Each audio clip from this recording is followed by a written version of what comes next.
Part 1లో జరిగిన story. Jagannathapuram అనే ఊర్లో జానకమ్మ అనే కోడి తన ఒక్కగానొక్క కొడుకు కృష్ణ, కోడలు రమ్యలతో కలిసి ఉంటుంది. రమ్యకు అంతకుముందు 2 సార్లు ఒక్కో కొడుకు పుట్టి చనిపోవటంతో రమ్య, ఆమె భర్త కృష్ణ చాలా దిగులు పడుతూ ఉంటారు. కొన్ని రోజుల తర్వాత రమ్య మళ్ళీ ఒక గుడ్డు పెడుతుంది. ఒకరోజు రమ్య వాళ్ళ ఇంటి ముందు ఒక కోడిపెట్ట గుడ్లను పట్టుకుని నిలబడి ఉంటుంది. తన పేరు వసంత అని పరిచయం చేసుకున్న ఆ కోడిపెట్ట దాహంగా ఉంది, నీళ్ళివ్వమని రమ్యని అడుగుతుంది. దాంతో రమ్య వసంతని ఇంట్లోకి తీసుకొస్తుంది. తర్వాత జానకమ్మ, రమ్యలు వసంతను తన వివరాలు అడగటంతో తమ ఊర్లో జరిగిన గొడవల్లో తన భర్త చనిపోయాడని, శత్రువులు తనను కూడా చంపాలని చూస్తున్నారని, తను పారిపోయి తల్లిగారి ఊరికి వెళ్ళానని, కానీ అక్కడ తన తల్లి లేదని, అందుకే ఎక్కడ తలదాచుకోవాలో తెలియటం లేదని చెప్తుంది వసంత.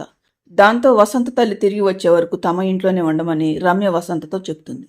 వసంత సరేనని రమ్య వాళ్ళ ఇంట్లో ఉండిపోతుంది. మరో 2 రోజుల తర్వాత రమ్య తన భర్తకు భోజనం ఇచ్చి రావడానికి పొలం వెళుతుంది. రమ్య వెళ్ళిన తర్వాత వర్షం పడుతూ ఉండటంతో జానకి రమ్య ఎప్పుడు వస్తుందనని కంగారు పడుతూ ఉంటుంది. తర్వాత జానకమ్మ రమ్య గదిలోకి వచ్చి చూసేసరికి అప్పటికే రమ్య గుడ్డులో నుండి బయటకు వచ్చిన బిడ్డ చనిపోయి ఉంటాడు. దాంతో ఆ విషయం వసంతకు చెబుదామని జానకి వసంతం ఉన్న గదిలోకి వెళ్లేసరికి అప్పటికి వసంతకు 2 పిల్లలు పుట్టి ఉంటారు. అందంగా ఆరోగ్యంగా ఉన్న పిల్లలను చూసిన జానకి తన కోడలకు పుట్టిన బిడ్డ చనిపోయాడని చెప్పి, ఆ విషయం తెలిస్తే తన కోడలు రమ్య బ్రతకదని, అందుకే వసంత 2 పిల్లల్లో ఒకరిని ఇస్తే వాడు రమ్య కొడుకేనని తన కోడలకు చెప్తానని వసంతను బ్రతిమలాడుతుంది జానకి. రమ్య మంచి మనసును గుర్తించిన వసంత అందుకు సరేనని చెప్పి తీర్థయాత్రలకు వెళ్లిన తన తల్లి తిరిగి వచ్చి ఉంటుందని ఒక బిడ్డను అక్కడే వదిలేసి మరొక బిడ్డను తీసుకుని వెళ్లిపోతుంది వసంత. తర్వాత ఇంటికి వచ్చిన కృష్ణ, రమ్యలు అందంగా ఉన్న కోడిపిల్లను చూసి తమ కొడుకు ఆరోగ్యంగా పుట్టినందుకు చాలా సంతోషిస్తారు. తర్వాత బాబుకు కిరీటి అని పేరు పెట్టి ప్రేమగా పెంచుకుంటూ ఉంటారు కృష్ణ, రమ్య. మరికొంతకాలానికి రమ్య మరొక గుడ్డు పెట్టడంతో ఈసారి ఆడపిల్ల పుడుతుంది. కానీ తన సొంత మనవరాలు పుట్టిన తర్వాత కిరీటిని దూరం పెట్టడం మొదలు పెడుతుంది జానకి. ఇక తర్వాత ఏం జరుగుతుందో చూడండి. ఒకరోజు కృష్ణ తన తల్లితో మాట్లాడుతూ, ఏమైందమ్మా నీకు?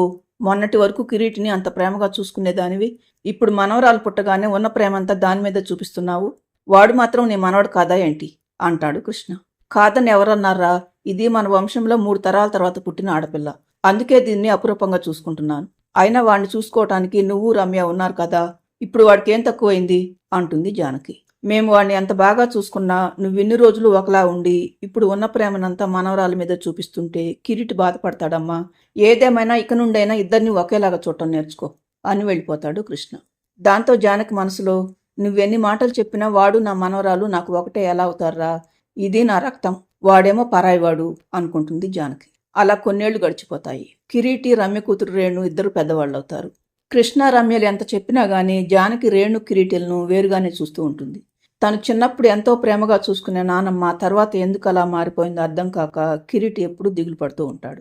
ఒకరోజు జానకి తన కొడుకు కృష్ణను, కోడలు రమ్యను పిలిచి మాట్లాడుతూ, రే కృష్ణ, రేణు పెద్దదైంది కదా, దానికి ఒక మంచి సంబంధం చూడరా, దాని పెళ్లి చూడాలని ఉంది అంటుంది జానకి. అలాగేనమ్మా, రేణుతో పాటు కిరీటికి కూడా మంచి అమ్మాయిని చూస్తాను.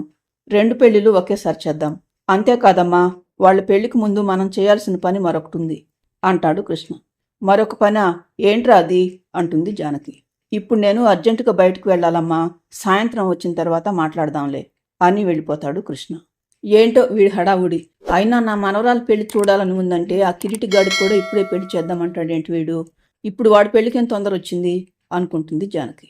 మరుసటి రోజు జానకి కృష్ణ, రమ్యలతో మాట్లాడుతూ, నిన్న పిల్ల పెళ్లి గురించి మాట్లాడితే మరొక విషయం కూడా మాట్లాడాలని అన్నావు కదా కృష్ణ, రాత్రి పొద్దుపోయి వచ్చావని అడగలేదు. ఏంట్రా అది అంటుంది జానకి. ఏమీ లేదమ్మా, రేణు పెళ్లి చేద్దామని అనుకుంటున్నాం కదా, దానికి ఒక మంచి సంబంధం చూసి వాళ్ళు అడిగినంత కట్నం ఇచ్చి రేణు పెళ్లి చేద్దాం. ఇక ఇల్లు, పొలము, మిగతా ఆస్తులన్నీ కిరీటి పేరు మీద రాసేద్దాం. పట్నంలో ఉన్న ఇంటి స్థలం మాత్రం రేణు పేరు మీద రాసేద్దాం. దాంతో మన బాధ్యత తీరిపోతుంది అంటాడు కృష్ణ. దాంతో నెత్తిన పిడుగుపడ్డట్టు అదిరిపడుతుంది జానకి. ఏం మాట్లాడుతున్నావురా? 100 ఎకరాల పొలం, మిగతా ఆస్తులన్నీ వాడి పేరు మీద రాస్తావా? ముష్టి ఒక ఇళ్ల స్థలం మాత్రం నా మనవరాలకి ఇస్తావా? మతిపోయిందా నీకు అంటుంది జానకి. ఇందులో తప్పేముందమ్మా, ఆ ఇంటి స్థలం నేను సంపాదించిన డబ్బులతో కొన్నది.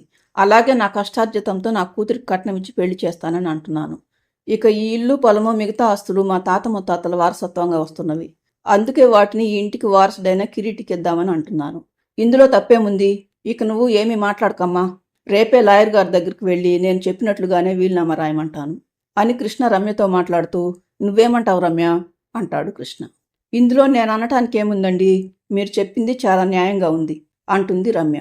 జానకి మాత్రం మనసులో, ఇప్పుడు నేను మౌనంగా ఉంటే వీళ్ళు అనంత పని చేసేలాగా ఉన్నారు. అలా చేస్తే ఆస్తి అంతా ఆ కిరీటి తన్నుకుపోతాడు.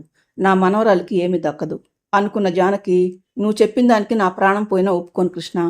ఆస్తి మొత్తం ఆ కిరీటి పేరు మీద రాయటానికి వాడు అసలు ఈ ఇంటి వారసుడే కాదు అని జానకి అంటూ ఉండగానే అప్పుడే అక్కడికి వచ్చిన కిరీటి జానకి మాటలు వింటాడు.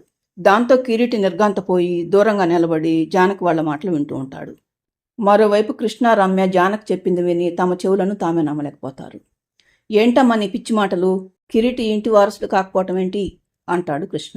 అవునరా కృష్ణ, నేను చెప్పేది నిజమే.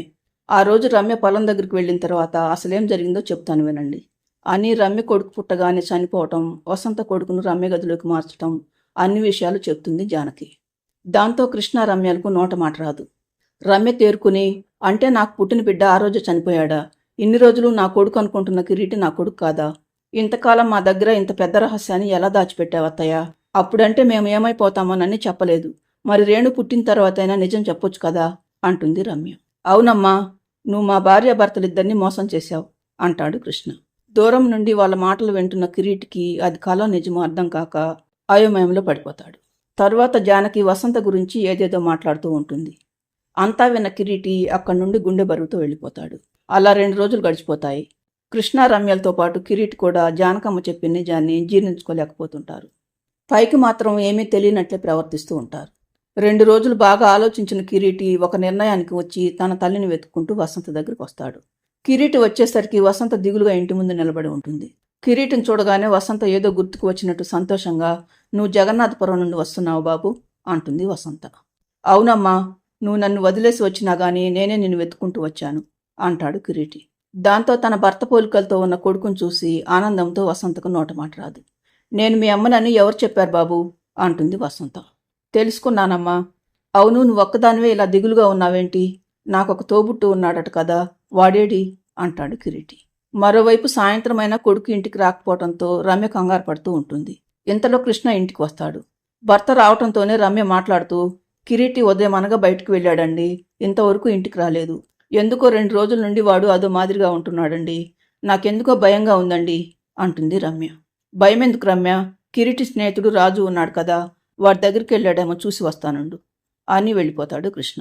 మరో గంట తర్వాత తిరిగొచ్చిన కృష్ణ రమ్యతో మాట్లాడుతూ, కొంప మునిగింది రమ్య, కిరీటి మన కొడుకు కాదని వాడికి తెలిసిపోయింది. మొన్న మనం మాట్లాడుకున్నదంతా వాడు విన్నాడట. నేనంటే ఇష్టం లేని చోట ఉండాలనిపించటం లేదు, అందుకే మా అమ్మను వెతుక్కుంటూ వెళ్తున్నానని చెప్పాడట అంటాడు కృష్ణ. దాంతో రమ్య ఏడుస్తూ, వాడంటే ఇష్టం లేదని ఎవరు చెప్పారండి అని రమ్య అంటుండగానే అక్కడికి వస్తుంది జానకి. జరిగిన విషయమంతా కొడుకు ద్వారా విన్న జానకి, ఓహో, ఇన్ని రోజులు ప్రేమగా పెంచిన మనం వాడికి ఏమీ కాకుండా పోయామా? తన తల్లి గురించి తెలియగానే మనల్ని వదిలేసి వెళ్ళిపోయాడు అంటుంది జానకి. వాడు వెళ్ళింది తల్లి గురించి తెలియటం వల్ల కాదమ్మా, ఆస్తి గురించి మనం గొడవ పడటం వల్ల, నువ్వు వాడిని వేరుగా చూడటం వల్ల అంటాడు కృష్ణ. మరుసటి రోజు కృష్ణ, రమ్య వసంత వాళ్ళ ఊరికి వెళ్ళటానికి బయలుదేరుతూ ఉంటారు. తన కొడుకు, కోడలు కిరీటిని ఎక్కడ ప్రతిమాలు తీసుకొచ్చి ఆస్తి కట్టబెడతారోనని భయపడ్డ జానకి, నేను మీతో వస్తాన్రా అంటూ బయలుదేరుతుంది.